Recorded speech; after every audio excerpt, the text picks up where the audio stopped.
வேண்டும் என்று வாழ்த்து என்று அண்ணனிடம் கூறும்போது அடுத்த மீட்டிங் எப்போன்னு சொன்னீங்க, நான் கண்டிப்பாக அதை கலந்துக்கிறேன் சொன்னேன்.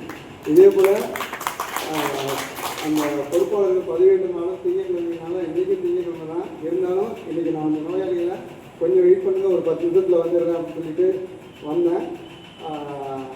இங்கே வந்ததுக்கு பிறகு நான் இன்னொரு 10 நிமிஷத்துக்கு முன்னாலே வந்திருக்காங்க அப்படின்னு நம்ம பேராசிரியர்கள் கிட்ட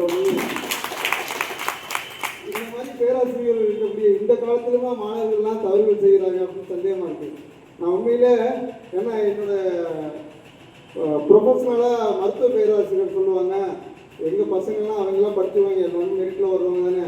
நம்ம காலத்தில் நம்ம ப்ரொஃபஸர் கிளாஸ் எடுக்கிற அளவுக்குலாம் இப்போ யாரும் எடுக்கிறது இல்லை. இது உண்மையான ஃபேக்ட். அவங்க எல்லாமே மெரிட் ஸ்டூடெண்ட். நான் கவர்மெண்ட் காலேஜில் நான் சொல்லிட்டு இருக்கேன், எல்லாமே மெரிட் ஸ்டூடெண்ட் தானே வருவாங்க. அதனால் பெரும்பாலும் வந்து ப்ரைவேட் காலேஜில் எடுக்கிற அளவு கூட கவர்மெண்ட் காலேஜில் கிளாஸஸ் எடுக்கிறதில்ல, எல்லாம் சொந்தமாக தான் பசங்க படிச்சுக்குவாங்க, நல்ல ரிசல்ட் கொடுப்பாங்க அப்படின்னாங்க.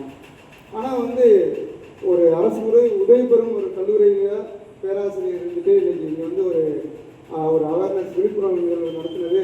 நான் இப்போ ஒரு அரை மணி நேரம் நான் ஒரு மாணவனாக மாறிட்டேன். எவ்வளோ பெரிய ஏன்னா இது ஒரு பெரிய நான் ஆக்சுவலாக நான் வாழ்த்துறதுக்கு வந்திருந்தாலும் எனக்கு ஒரு சந்தர்ப்பம், அது அந்த ஒரு நல்ல வாய்ப்பு எனக்கு கிடைச்சிது. அதுக்காக தான் நான் அந்த சோசியல் நிகழ்வுகளை நான் அவாய்ட் பண்ணுறதில்ல. இதை நம்ம வந்து புத்தகத்தில் படிக்கும் பொழுதெல்லாம் இது கிடைக்காது, இதெல்லாம் கலந்துக்கிட்டால் தான் கிடைக்கும். இப்போ ரொம்ப விஷயங்கள் பேசுனாங்க, தலைமைத்துவத்தை பற்றி பேசுனாங்க, வெற்றி என்ற கனியையும் இனிப்பையும் தோல்வி என்ற கசப்பையும் ருசிக்க தெரிஞ்சிருக்கணும் அப்படின்னு பேசுனாங்க.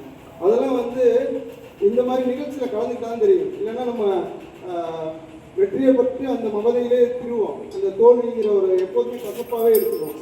ஸோ இந்த மாதிரி நிகழ்வுகளில் கலந்துக்கும் பொழுது அது எல்லாருக்கும் ஒரு பொறி தட்டுனது மாதிரி இருக்கும். ஸோ வெற்றியும் தோல்வியும் ஒன்று தான், அதை ஏற்றுக்கிட்ட அந்த இனிப்பு மருந்தையும் கசப்பு மருந்தையும் ஏற்றுக்கிட்டால் தான் நம்ம வந்து ஒரு நல்ல மனிதனாக இந்த சமூகத்தில் வாழ முடியும். அதுதான் ஒரு தலைமைத்துவம் அப்படின்னாலும் சொன்னாங்க. இதே மாதிரி எல்லா விஷயங்களும் அடுத்த மாணவர்களுக்கு சொன்னாங்க, நீங்கள் வந்து என்கரேஜ் பண்ணுங்க.